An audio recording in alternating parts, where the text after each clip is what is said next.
안녕하세요. 조약사의 건강비책TV에 오신 여러분을 환영합니다. 어느덧 한 해가 다 가고 12월이네요. 올해 건강검진 안 받으신 분들이 몰아서 받는 달이기도 합니다. 저는 올해 건강검진을 안 받아서 받으라고 계속 연락이 오는데 다음 주쯤에 가서 받아볼까 합니다. 건강검진 항목에서 위 내시경을 하면 헬리코박터균이 발견되었다면서 재균을 해야 한다고 하는 말을 들어보셨을 거예요. 그리고 항생제를 두세 가지를 고농도로 들어있는 처방을 줍니다. 그런데 과연 이 재균을 꼭 해야 하는 걸까요?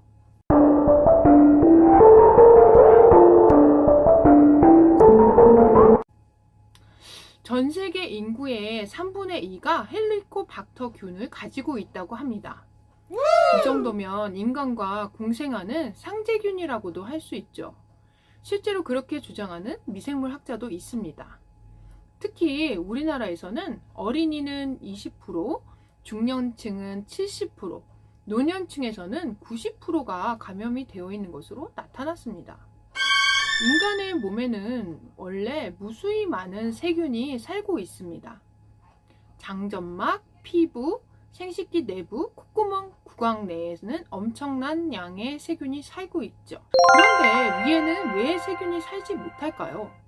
그것은 위는 산이 나오기 때문에 강산의 환경에서 살아남는 세균은 없다고 생각을 했기 때문입니다. 그런데 이 헬리코박터균이 발견된 이후에 인간뿐 아니라 다른 동물에게서도 위 내에 헬리코박터균이 발견이 되었습니다. 헬리코박터균은 WHO가 지정한 1급 발암물질입니다. 헬리코박터균을 재균을 해야 한다는 의사들은 헬리코박터균이 위궤양과 위염, 나아가서는 위암을 유발한다고 말을 합니다. 그러나 중년의 70%, 전 세계 인구의 70%가 감염이 되어 있는데 모두가 위암에 걸리거나 위험이 있는 것은 아니겠죠?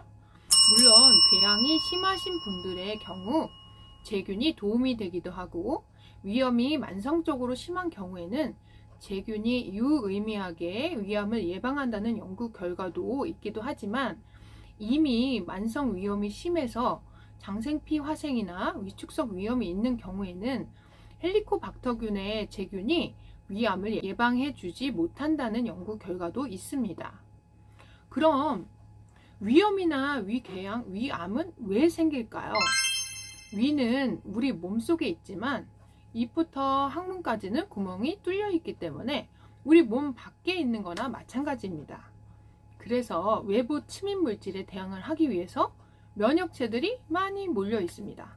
그런데 자율신경 중에서 교감신경이 항진이 되면 우리 몸속에 과립구가 증가되고 과립구 몸속에는 활성산소가 들어있기 때문에 굳이 헬리코박터 세균이 없더라도 과립구가 2, 3일의 수명이 다해 죽으면서 이 몸속에 있는 활성산소를 내뿜어서 우리 몸에 궤양이나 염증을 유발하게 됩니다. 물론 헬리코박터와 같은 균이 있다면 균을 죽이기 위해서 더 심하게 반응을 해서 염증이 심해지고 궤양까지 생길 수 있겠지만 모든 사람이 그렇게 되는 것은 아니고 교감신경이 항진되어 있는 분들은 특히 더 그렇죠.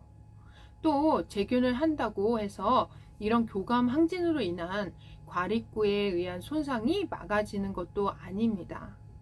오히려 재균 과정에서 위산 분비를 억제하고 고함량의 항생제로 인해 간 기능이 떨어지고 더 교감신경이 항진되고 장내 유익균이 죽어서 몸의 면역체계에 혼란이 더 생기고 우리 몸은 고함량의 항생제로 인해서 심각한 타격을 받게 됩니다. 항생제는 딱 한 번만 투여를 해도 몸에 굉장히 해로운데 그 이유는 우리 몸속에는 아까도 말씀드렸다시피 꼭 있어야 하는 상재균들이 점막에 pH를 맞춰주고 영양소 흡수를 도와주며 오히려 해로운 세균의 증식을 막아주는 역할을 하는데 유익균이 사라지면 항생제에도 살아남는 유해균이 득세할 확률이 매우 높아지기 때문입니다. 그럼 그때부터 우리 몸은 각종 염증에 시달리게 됩니다. 또 재균을 하더라도 어디선가 다시 감염이 되기도 하죠.